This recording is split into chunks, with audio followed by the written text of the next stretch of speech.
তো আজকে দেখো ক্লাস 9-এর ইংলিশের ডাফ অ্যান্ড ডার্টি যে বইটা রয়েছে তুলসী প্রকাশনের 21 পেজে যে এক্সারসাইজগুলো রয়েছে সেগুলো নিয়ে আজকে আলোচনা হবে। তো আজকে দেখো ভয়েস ইন চ্যাপ্টার, এবং ভয়েস ইন চ্যাপ্টারে দেখো আজকে প্রেজেন্ট ইনডিফিনাইট টেন্সে যে ভয়েস চেঞ্জগুলো রয়েছে সেগুলো আজকে করানো হবে। তো 1 নম্বর থেকে দেখো হি পেজ দ্য বিল। তো দেখো এই নিয়ম অনুসারে কিন্তু হবে, প্রথমে সাবজেক্ট, তারপরে ভার্বের কী হবে দেখো।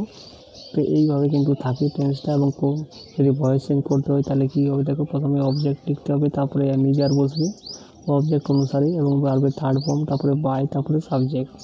তো এই নিয়মে কিন্তু প্রত্যেকটা সেন্টেন্স হবে। তো দ্বিতীয় নম্বরে দেখো কোয়েশ্চেনটা কী রয়েছে দেখো, উই প্ল্যান দ্য ডিনার, তাহলে কী হবে। তো 1 নম্বর দেখো হি পেজ দ্য বিল, তো বিলটা এখানে অবজেক্ট রয়েছে, তাহলে কী হবে, the bill is paid by him. এরপরে দ্বিতীয় নম্বর দেখো উই প্ল্যান দ্য ডিনার, তো ডিনারটা এখানে অবজেক্ট, তাহলে the dinner is planned by, উইটা হয়ে যাবে আস। এবং 3 নম্বর দেখো গ্র্যান্ডমাদার টেলস স্টোরিজ, তো স্টোরিজটা অবজেক্ট, এখানে স্টোরিজ আর, তো এটা বহুবচন রয়েছে তার জন্য আর বসবে, আর টোল্ড বাই গ্র্যান্ডমাদার। এরপরে 4 নম্বর দেখো they do not find the treasure, তো দ্য ট্রেজারটা এখানে object, the treasure is not found by, দেটা হয়ে যাবে দেম। এরপরে 5 নম্বর দেখো the team does not get prizes, তাহলে প্রাইজেসটা এখানে object, prizes are not got by the team. এরপরে 6 নম্বরে দেখো the cow gives us milk, তাহলে মিল্কটা এখানে অবজেক্ট, তাহলে কী হবে দেখো, এবং আসটাইও এখানে অবজেক্ট, তো আসটা ধরে করেছি দেখো we are given milk by the cow. এরপরে 7 নম্বর দেখো সুমি রাইটস এ লেটার, তো লেটারটা এখানে অবজেক্ট, তাহলে a letter is written by Sumi. এরপরে 8 নম্বর দেখো they think him to be a poet, তো এটা কী হবে দেখো he is thought to be a poet by them.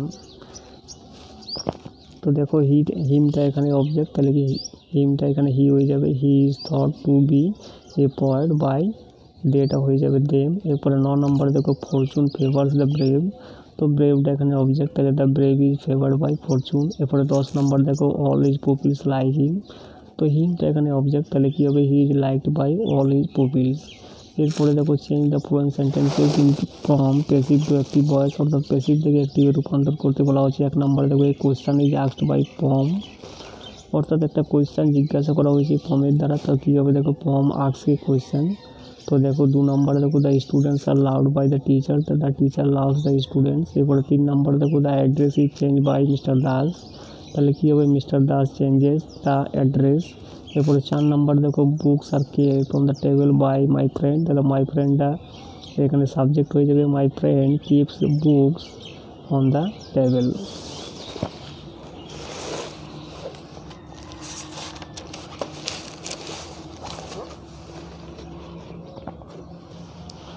এরপরে 5 নম্বর দেখো things are sold by the shopkeeper, অর্থাৎ জিনিসপত্রগুলোকে বিক্রি করা হয়েছে শপকিপারের দ্বারা, তাহলে শপকিপারটা এখানে হয়ে যাবে সাবজেক্ট, শপকিপার সেলস থিংস। এরপরে 6 নম্বর দেখো football is played by them, তো দেমটা হয়ে যাবে দে প্লে ফুটবল। 7 নম্বরে দেখো we are all loved by the god, তাহলে কী হবে দ্য গড লাভস আস, উইটা হয়ে যাবে আস। এরপরে 8 নম্বর দেখো এই picture is drawn by Rumi, তাহলে কী হবে রুমি ড্রজ এ পিকচার। এবং 9 নম্বর দেখো mangoes are not eaten by the boys, তাহলে কী হবে দেখো বয়েজ ইট ম্যাঙ্গোজ। 10 নম্বর দেখো এই song is not sung by the girl, তাহলে এই girl does not sing a song. তো নট যেহেতু রয়েছে এবং প্রেজেন্ট ইনডিফিনাইটে ডু বা ডাজ বসে কোয়েশ্চেন বা নেগেটিভ করার জন্য।